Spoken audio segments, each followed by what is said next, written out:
Tonight, I want to introduce Sebastian Gillen. Greg just spoke about him. He's a remarkable young man. He came through the tough fight. He had a really nasty form of cancer, which is called neuroblastoma. Prognosis for neuroblastoma is improving, but when Sebastian had it, it wasn't very good. So he's a courageous young man. He's a college student at Tufts, so he's a smart kid too. And so please join me in welcoming Sebastian.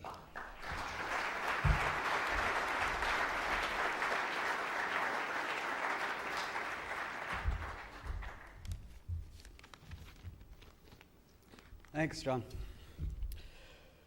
When I was diagnosed with stage 4 neuroblastoma, I was 8 years old. My doctor told my mother that I had a week to live. 12 years later, I'm still here. My name is Sebastian Gillen, and I'm a cancer survivor. So what is... Thank you. So what is pediatric cancer? Pediatric cancer is not being able to play with your friends in the playground because your platelets are too low and you can't stop the bleeding or the bruising. Pediatric cancer is having to wear a mask every time you go out in public because your immune system can't even fight off a cold. Pediatric cancer is being an 8-year-old kid who's terrified of needles and having to learn to get stuck 15 times a day. It's having a tube embedded in your chest, right in your vena cava, and 2 IVs in your arm, so you can't sleep on your side or your front. It's being tethered to a pump, your constant companion that beeps angrily whenever you need new fluids or there's air in your line, which always seems to be at the worst possible moment. Beep. Right when you're finally starting to have fun playing Uno in the playroom. Beep. When you're just about to fall asleep, desperately grasping at the hours of precious respite from the pain. Beep. When you've almost forgotten, just for 1 second, that you've spent the past 6 months writhing in a hospital bed and that the next year isn't looking any better. Pediatric cancer is losing your childhood along with all of your hair. RFK said, "Some men see things as they are and ask why. I dare to dream of things that never were and ask, why not?" People all around the world hear about kids getting cancer and suffering, and kids getting cancer and dying, and they ask themselves, why? Why do these kids have to go through so much? Why do 12,500 kids a year have to trade baseball bats and soccer balls and play dates for catheters and bedpans and Broviacs? Why does an 8-year-old girl have to run home and cry on her mother's shoulder because her friends don't understand the words chemotherapy, radiation, and bone marrow transplant? Why does a 17-year-old boy have to sacrifice his chance to go to college because he lost his golf scholarship along with his leg? People all over our planet see these kids as they are, hairless but indomitable, and they can't help but cry. Sometimes, when I'm reading the news, I see the world as it is, a world full of greed and malice and corruption, darkness, and I find it hard to see the light.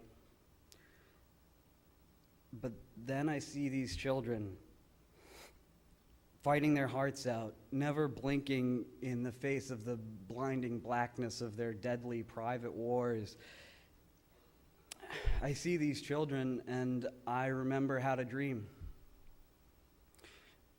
And in my dreams, every last one of them, I see every last one of them winning their battles. And I ask myself, why not? These kids fight for so long and so hard because they dare to do more than just dream. They dare to hope. Hope that one day they can play tag and not have to worry about going to the hospital for 2 weeks because they skinned their knee on the gravel. Hope that one day they can actually feel what it's like to run out on a summer day again, go sledding again, be a kid again, instead of watching it from the other side of a window or a TV screen. These kids lie in bed staring at white plaster walls, hoping for miracles.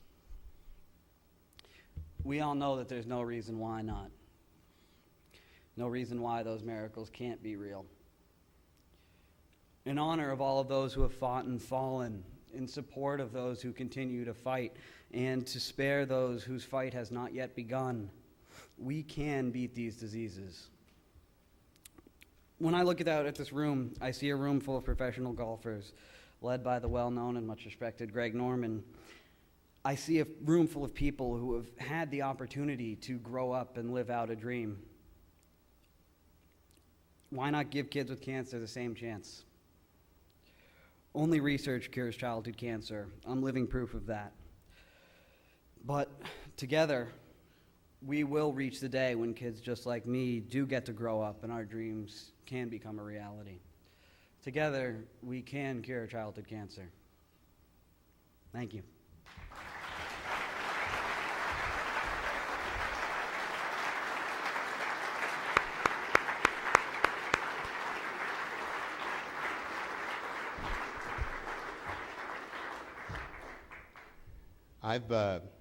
I've been doing this for 25 years, and I've followed some tough acts. I could stand up here all night, and I wouldn't have a clue what to say after that. You are an extraordinary young man, and thank you for coming here and sharing your story with us. I think what you had to say is probably more motivating than anything that any of us have said tonight. So I don't think I'll ever forget the words that you had to say. Sebastian, congratulations.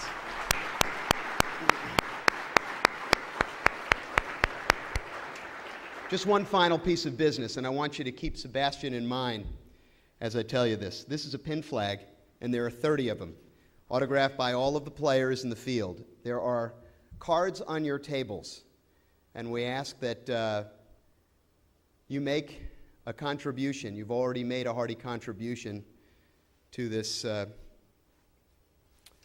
concern, but the 30 highest bidders will get not only one of these autographed pin sheets, but the knowledge that you were able to do something in furtherance of making more and more Sebastians be able to come back here year after year after year and share their stories so that you can rest comfortably at night. I know that I will.